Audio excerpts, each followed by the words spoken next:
is now recognized for 5 minutes. Thank you, Mr. Chair. No technology should be judged solely by its abuses or worst possible uses.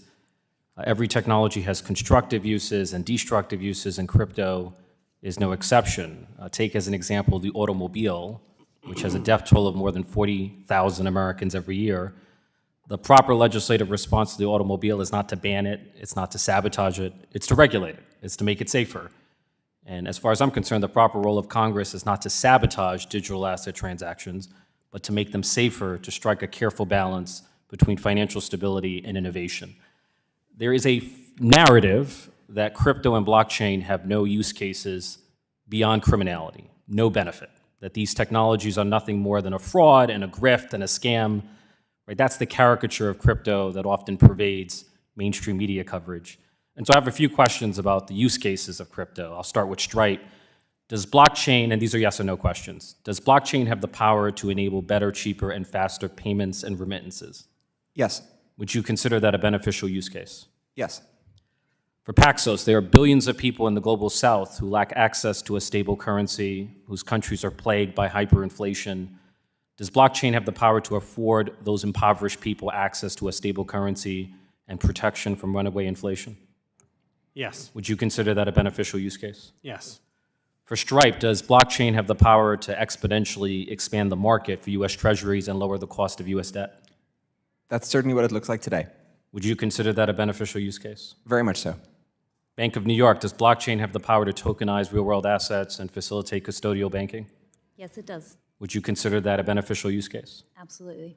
Now, Bank of New York is the bank of Alexander Hamilton. It's the oldest bank in the United States, the ultimate expression of the traditional financial system. I imagine you're obsessed with regulatory compliance. As the oldest bank in the world with more than $50 trillion in assets under custody and administration, would the Bank of New York waste its valuable time and resources and reputation on a technology that had no use cases beyond criminality? Does that sound remotely plausible? No, we would not. Now, tokenization is becoming the future of the global financial system. And as more and more assets become tokenized and more financial transactions become blockchain-based, does the lack of regulatory clarity around blockchain put the U.S. at risk of losing its financial competitiveness? Bank of New York. Yes, it does. And if the United States had gotten internet regulation wrong, do you think the United States would have gone on to dominate the internet-based financial system that eventually emerged, Stripe? Very hard to say, of course, but quite plausibly not. So it would stand to reason if the United States gets blockchain regulation wrong, do you think the US will go on to dominate a blockchain-based financial system that might ultimately emerge? No, I don't think it will, and we've already seen some evidence that if the U.S. doesn't move here, the nexus of activity will move elsewhere. So as far as I'm concerned, in order for the United States to remain the superpower of the world, we must embrace emerging technologies. We must harness the power of emerging technologies to make America more productive at home and more competitive abroad.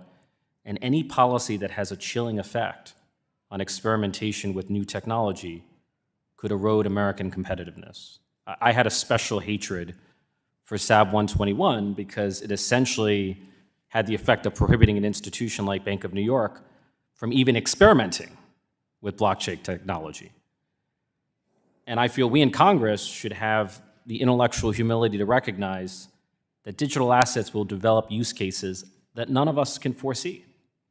And since there are limits to what we can know about the future, it's incumbent upon us as policymakers to foster a flexible and nimble regulatory environment that allows for the development of a new technology and allows for experimentation with an emerging technology. Telling an institution like Bank of New York that you cannot even experiment with blockchain technology is the worst thing we can do for American competitiveness. What are your thoughts? I appreciate the point, and I think it's important that we continue to innovate within the safety and soundness of the financial system. We need to do both, right? We need to innovate and we need to protect the system. And absolutely, we should have the the clarity of rules to enable us to do that. And we should welcome competition, right? That competition drives our economy and enables the right types of outcomes for all consumers in the marketplace. I see my time has expired. Thank you.